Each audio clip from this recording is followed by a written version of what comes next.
Have you heard people talk about macros but felt like it sounded complicated, restrictive, or like just one more thing that you're supposed to track perfectly?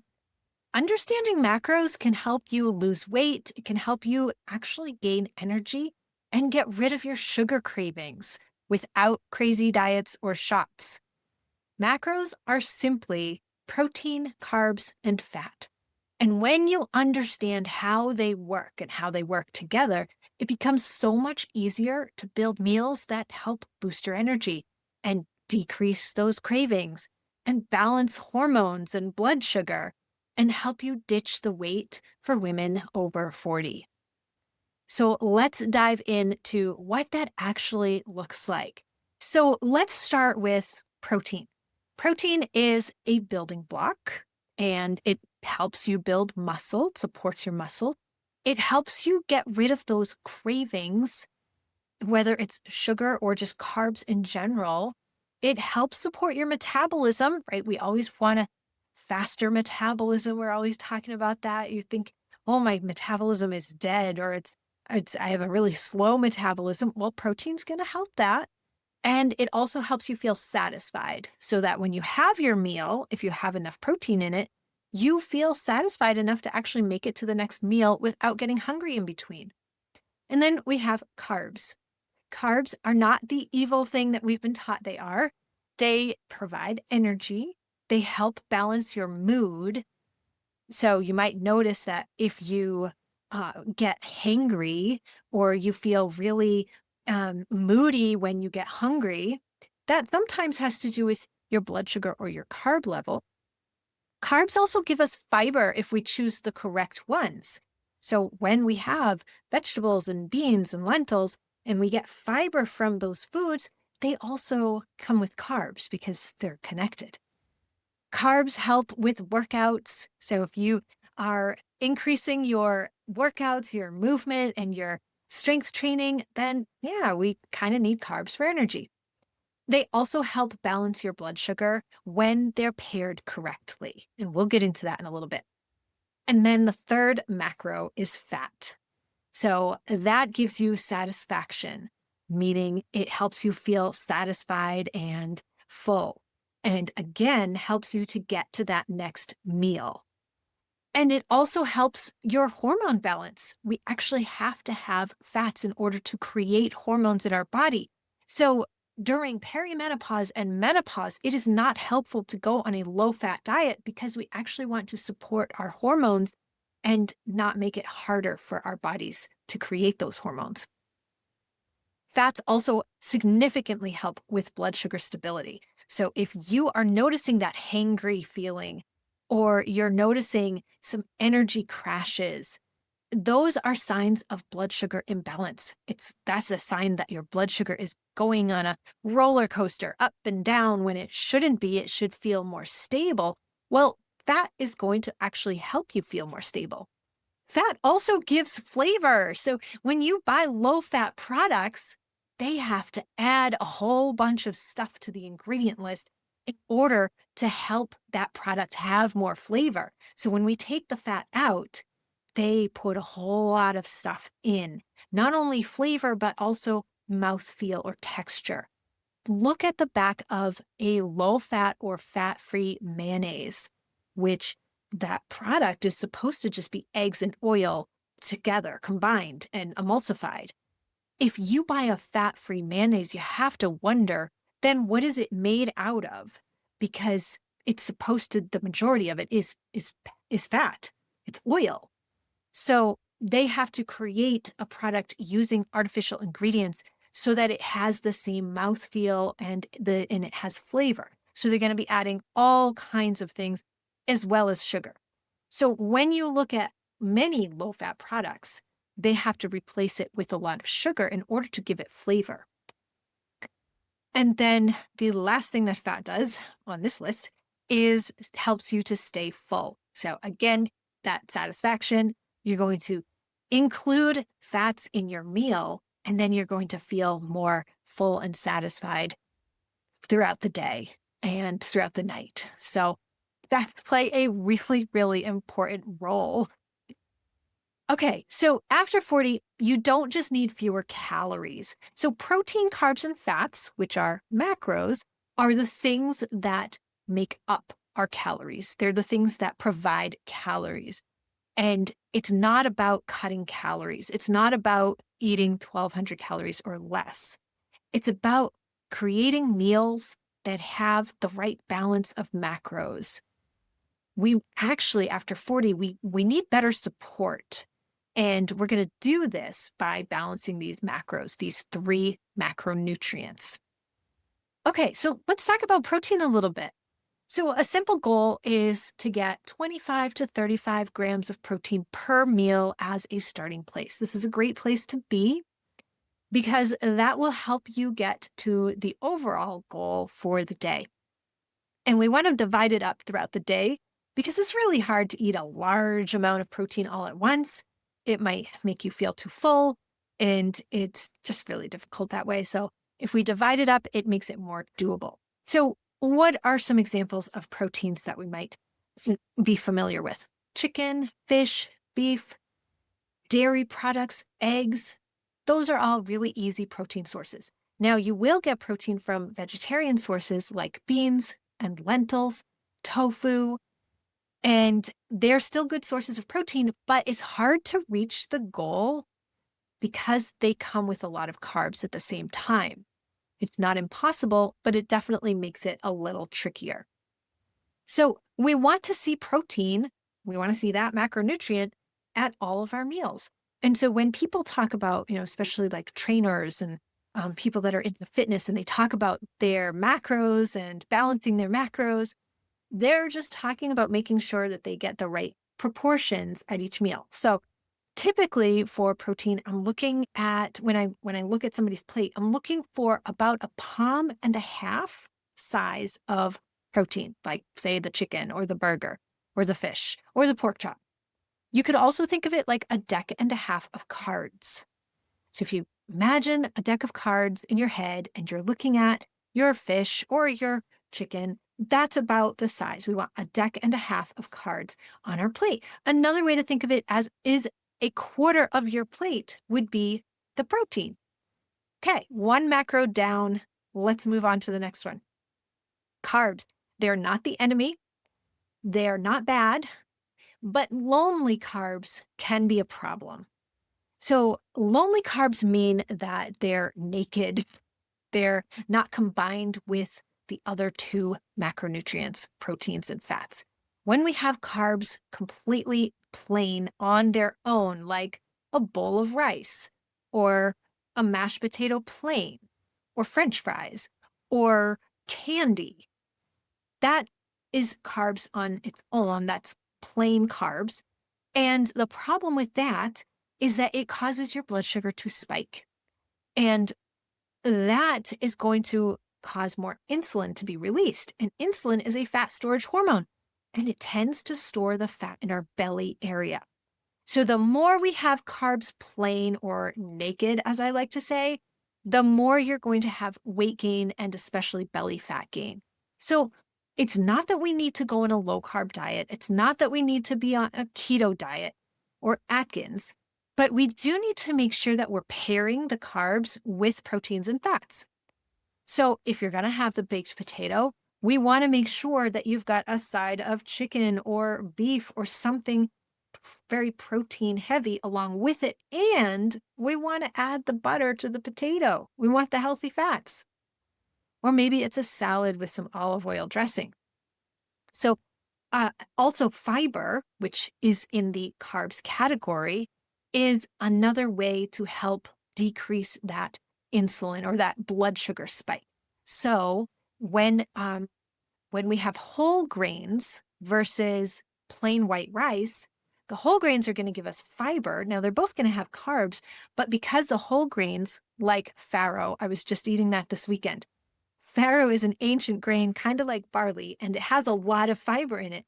So our blood sugar doesn't spike as high because of the fiber. So protein, fats, and fiber help the carbs to not spike as high. So carbs are great. We just want to choose the right carbs preferably with fiber or some kind of nutrients. And that might be like a sweet potato would be a great example.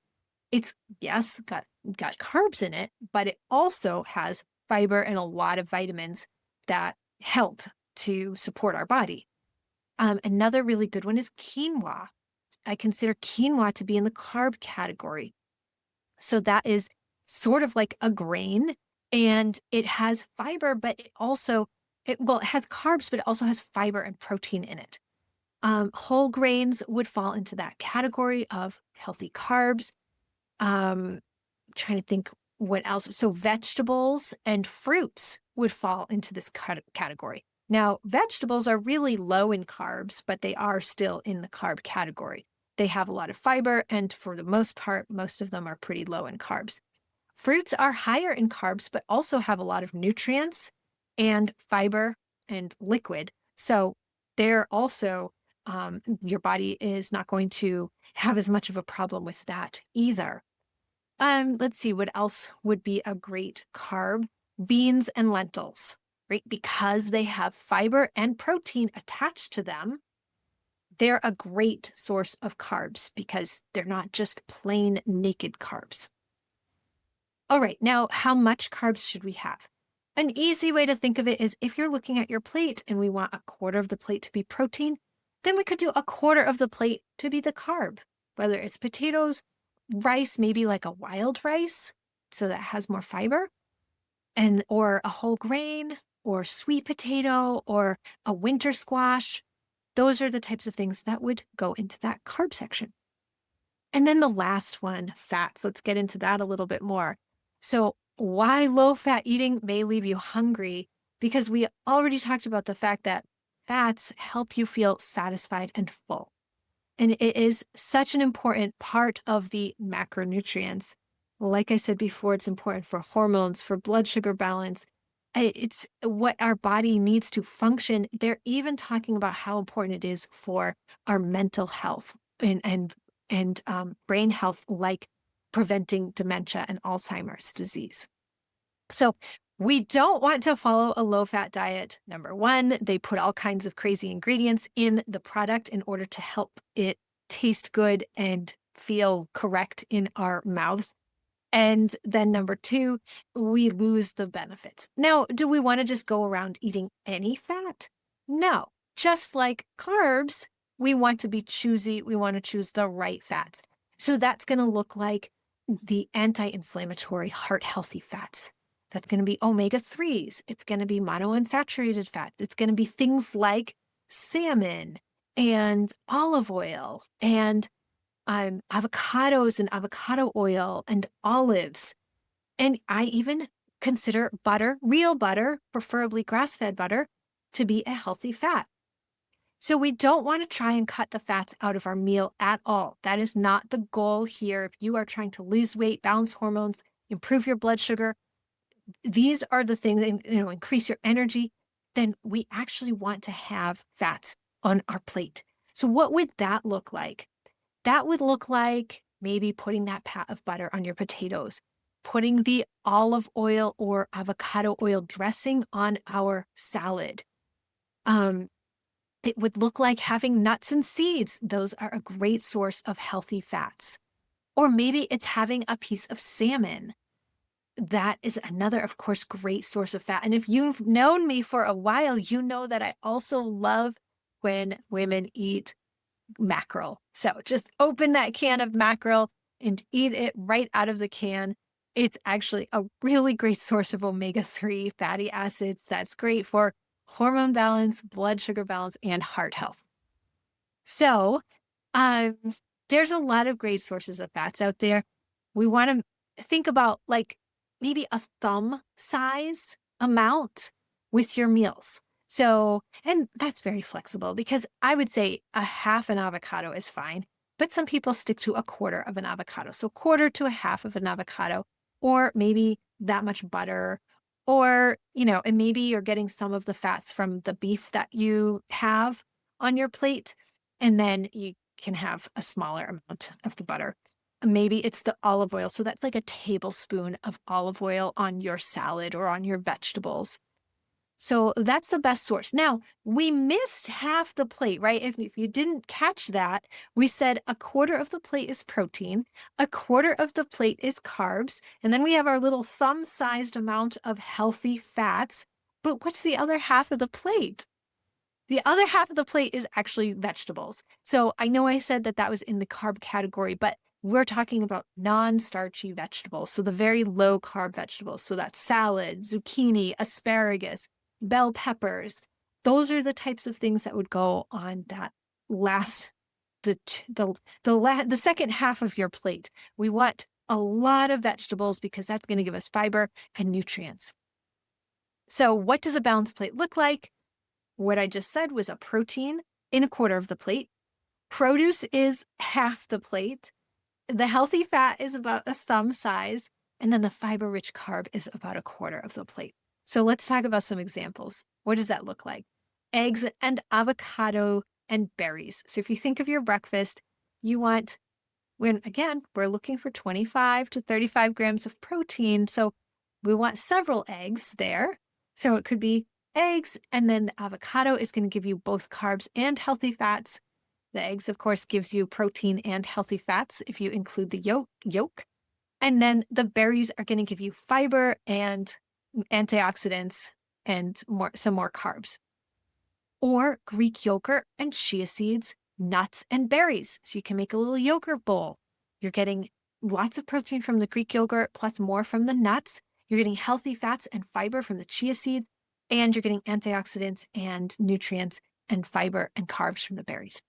Another example is chicken salad with an olive oil dressing, or you can buy the avocado oil-based mayonnaise, which is one of my favorites, and use that. That's a healthy fat. And then a sweet potato for some carbs. Or a taco bowl. Maybe there's rice or beans at the bottom, or I like to do a salad at the bottom. And then you've got some veggies. If you're doing the rice and beans, you still want to add some veggies to that. You've got your avocado, and then I put the protein on top. That could be, fish taco style, or beef tacos, or ground turkey, or whatever kind of taco protein you like. And then protein smoothie is another idea where you're putting some berries and some greens, and you're doing maybe some nut butter or chia seeds. And I like to add coconut milk to that to give me some healthy fats. So there's another great idea. And then the last example I have is salmon, which is going to give you protein and healthy fats. And then you've got your roasted vegetables and then some potatoes to give you some healthy carbs. Now, a lot of people wonder, do you have to track macros? And the answer is we want to be aware of our macros, but we don't want to be obsessed. So maybe you track them for a little while. I would say at least 3 days to give you an understanding of where you fall in the grand scheme of things. Are you getting enough protein? Do you have healthy fats on your plate? Do you have enough veggies? And are you getting healthy carbs? We want to do that for a few days at least so that we can know where we're at and then make adjustments, because we want to get those macros in a good ratio to each other, where the carbs are not way over the protein is enough, we've got enough fiber. So tracking is, of course, something that is a personal preference, but it is nice to have that information. Short term, it is not something that I would want anybody to obsess about or continue with for a long time. Now, some of the common mistakes that women over 40 make with macros is that they might have coffee for breakfast. Well, this unfortunately spikes your cortisol. And for a lot of women over 40, we're trying to get the cortisol down. And so the first thing to do is have a glass of water before your coffee, and then break your fast with protein. That is the best way to handle the morning. It doesn't have to be at a certain time. It doesn't have to be within 60 to 90 minutes of waking. Although if you are noticing, if your doctor has mentioned anything about cortisol, or if your doctor has mentioned anything about insulin resistance, then we probably do want to break your fast with protein a little earlier, maybe within that 90 minutes. And then another mistake is not getting enough protein early. So they might have some avocado toast, which sounds healthy, or they might have oats for breakfast. These things sound healthy, but when you add it up, it doesn't have enough protein. And so they end up on a blood sugar roller coaster right from the start of the day. They end up with cravings. They can't make it to lunch. And if they'd just add some protein to that, so a hard boiled egg along with your oats, or some eggs on top of your avocado toast, or just even having last night's leftovers, whatever that is, along with your breakfast, that's going to help you feel satisfied, and it's going to help your blood sugar stay stable. And it's going to help get rid of your sugar cravings. Another mistake is having salad with barely any protein or fat because they feel like they're being good and cutting calories and trying to avoid food as much as possible. And so I've seen that a lot too, where you have a nice big salad for lunch and it feels really healthy and you don't use the dressing and you just put a little bit of protein on top. But now we're way off on our carbs, we're way off on our protein, and we're way off on our healthy fats if you leave the dressing off. So that's not actually going to help you get through the afternoon without those sugar cravings. And then another mistake is having a fear of carbs and feeling like if I eat any carbs, I'm being bad. Carbs are great. We just have to choose the right ones and we have to pair them with fats, fiber, or protein. Another mistake is having low fat everything. I have found that if a label says low fat on it, where the normal product has more fat in it, and so they've created a different kind of a product so that they could label it low fat, then it's probably not a good product for you to have because they had to add things in to replace the fat. And those ingredients tend to be inflammatory and they tend to just create more carb cravings. Another mistake is saving calories for dinner. So I've seen this a lot too, where women will try and have a light breakfast and a light lunch so that they can have a bigger dinner, or they'll save their carbs for dinner. But then we're having a big, huge pile of carbs at dinner time, and our blood sugar hasn't been stable the rest of the day. And so we end up with more nighttime cravings. Another one is random grazing instead of meals. So this one is a tough one too, because women feel like they're just eating all day, or they're just hungry all the time. But it's because we didn't have a big enough meal, or we didn't stop to have an actual lunch. So we're just snacking, and that creates problems too. Another problem is having protein just at dinner. So maybe they had like a piece of pizza for lunch and a bowl of cereal for breakfast. And then they have their regular dinner that has maybe chicken in it for at dinner time. But now we're not getting nearly the amount of protein we need. And then the last one is thinking healthy means balanced, meaning they feel like they can't have anything without it being perfect. They get stuck in the all or nothing mentality. So here's a couple action steps for you. Number one is to add 25 to 35 grams of protein to breakfast. So double check it, look it up, see if you're anywhere near that. You can even ask ChatGPT to analyze your breakfast if you type it in or talk it in. Build a lunch with all three macros. So make sure your lunch has some healthy carbs, some nice good protein, and a healthy fat. And then make sure it also has veggies in there. Another action step is to pair carbs with proteins, fats, or fiber. So if you're going to have a piece of toast, put the butter on it, or the almond nut butter, or an egg. Make sure it has some kind of protein. And then also add a healthy fat to one meal. So if right now you haven't been thinking about fats, just start noticing. Maybe you could add some olives to your lunch, or you could add some olive oil to your salad at dinner, or you could add some avocado at your breakfast.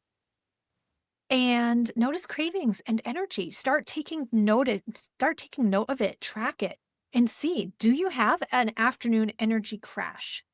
Or do you notice that your cravings are really strong at 3 o'clock in the afternoon, or at 9 o'clock at night when you're trying to wind down? And then if you can, track your protein for a few days, maybe like 3 days. If you're really curious, I think that's a great activity to see how close you are to the macros that we're aiming for.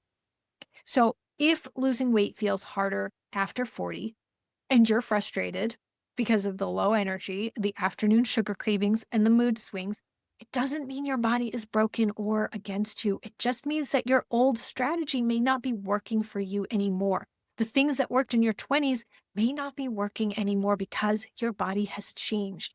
So it's not that you need another diet. You don't need a GLP-1. You don't need more willpower or to cut calories more.